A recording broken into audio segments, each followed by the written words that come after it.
All right, so now let's talk about this. There was a lot of potential hype going in this fight. You know, Diego getting the rematch. He's 31 years old, number 2 in the featherweight division, 27-8. Volk, 28-4, 37 years old. So, 5-6 years difference right there. Featherweight champion, of course.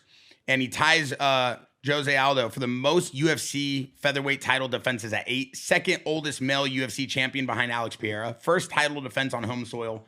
Former rugby league player who was a Sydney roster signee, and he only lost to Islam Makhachev twice and Ilia Topuria in the last 3 years. Future Hall of Famer for sure. One of the best fighters, if not, I would say for sure the best featherweight fighter of all time.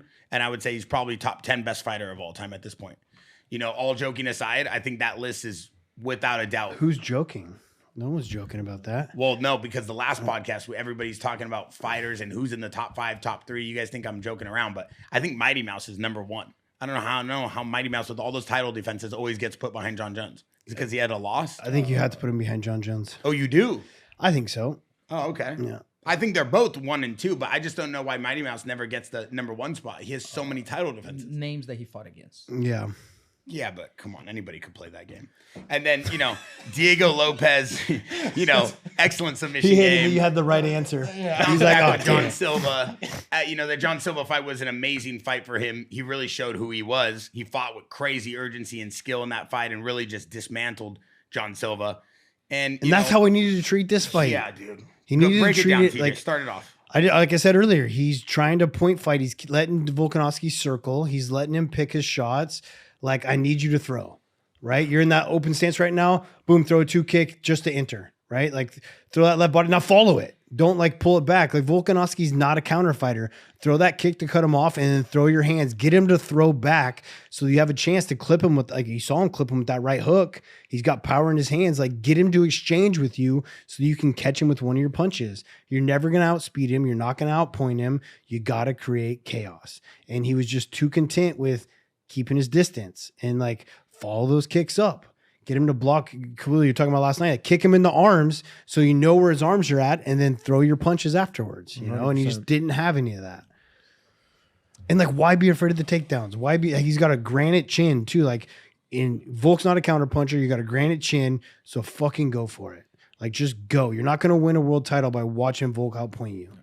Yeah, watching this fight, I felt like Volk came to win.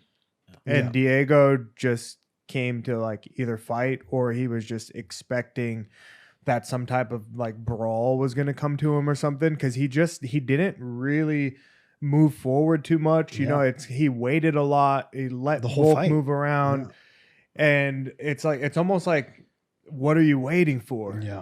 It's what are you waiting for? And Volk, he showed that he like I said, that he came to win. He was more active. Mm-hmm. He did more movement, more striking, just everything. And I think Diego, he waited a lot, and it was kind of disappointing, especially for us on this side where we're rooting for Diego, mm-hmm. right? That's our guy.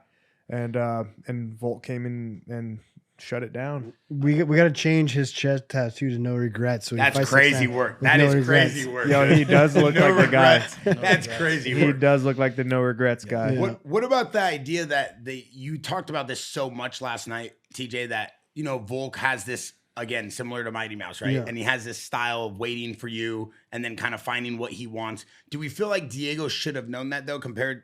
You would think so. You would think so. You would think that they would have that game planned out. It's how he fights every fight.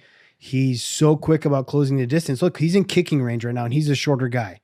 He's in kicking range, but he's a shorter guy because he can close the distance so well, and he's going to choose when to do it. He's doing it with his feints. He's doing it with his footwork. He's getting his hands out there. So you would have thought that they had this set up, and that's why I even hinted at it in our last week. It's hopefully they're listening to this. Fucking go. Just go. What else you got to lose? You go out and you lose to the top 10 guy in the world, or you go out there and possibly catch him. It's almost like he made the mistake of changing his style that took him there. Mm. That on a fight that he needs to keep giving that style to being wild and bringing the brawl and everything that he doesn't do. I feel like even Paulo Costa fought easy, right? Mm. He got to that fight because he was just bite on the mouthpiece and just keep the pressure and going forward. And when it got to that most important fight of your life, you just okay, let me be technical now. It's no, wrong fight. Yeah. Like you said, it's you lose to the champion. It is what it is. It's Yep. Yep. And what do we see from Diego that you saw from the first fight that you thought would have been things that would have been fixed, TJ? Like what he didn't fix? Yeah. Being active, going forward. Like he even said he was going to go forward in this fight, but look, he's just standing there at that distance. Like cut him off. He was less active than actually the first fight. Maybe. I mean, they're kind of, to be honest, very similar. Like they're like he's not changing. Built too. I mean, he's built like a fire hydrant with anger issues. This guy just sits there calm, just waits. Like it seems like he's not even trying. It's because the fight's at his range. It's at his distance. It's at his range. There's nothing Diego's coming so much at him. bigger. You would think Diego would be able to control that better. He's too flat-footed. Look at, he's like galloping forward. Look at his foot. Now look at Volk's feet. He's always on the balls of his feet. He's always circling. He's always moving. He's always feinting. And Diego's kind of plotting forward and following him too. He's not cutting him off.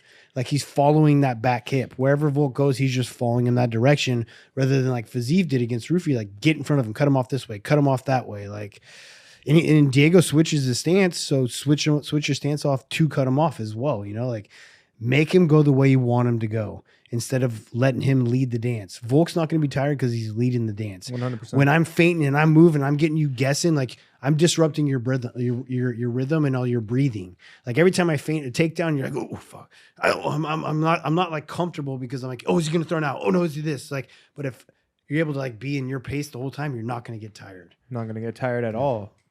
Yeah, well, he had a guy in front of him. Volk had Diego in front of him. Yeah, he's got the size, he's got the height, he's got the range, and he didn't use it at all. He didn't bring it forward towards him, so he had nothing to really worry about. No. At times when when Diego would strike, Volk was ready, he would move, but for the rest of the round, Diego's just standing there flat-footed. Mm-hmm. So Volk's like, of course, I'm just gonna chill here. I'm not. There's nothing coming at me, so I can chill. And He's not a hoofy that's precise and that much power that can do this like the flat footed and just wait and for the work. Performance of the night went to Rufi and Quillian, but the fight of the night went to Volk and Lopes.